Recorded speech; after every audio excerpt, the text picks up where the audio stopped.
تم کو ہی لکھ رہا ہوں، یہ خط میں تم کو ہی لکھ رہا ہوں، مگر مجھے یہ یقین بھی ہے کہ اس نوشتے کو تا قیامت تمہاری آنکھیں نہ پڑھ سکیں گی۔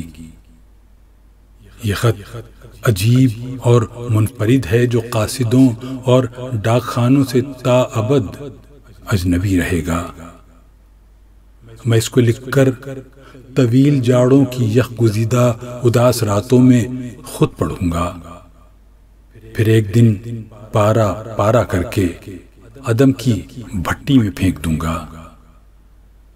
یہ خط جو تم ہی کو لکھ رہا ہوں کہ جس میں خود محوری کا پہلو چھپا ہوا ہے، میں سوچتا ہوں کہ روز و شب کی رفاقتوں نے ہمارے اندر طویل اکتاہٹوں کے خاشاک بھر دیے ہیں، ہمارے جذبے جمائیاں لے رہے ہیں اور باہمی تفاہم پہ برف باری کی کیفیت ہے، کہیں تعلق نہ ٹوٹ جائے۔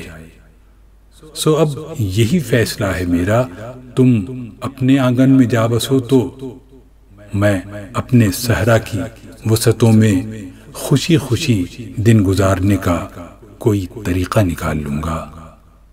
یہ میرے حرف آخری ہیں، میں اس کے بعد کچھ بھی نہیں لکھوں گا، مگر یہ میرا لکھا ہوا خط تمہارے گھر کے پتے پہ تم کو کبھی نہ موصول ہو سکے گا۔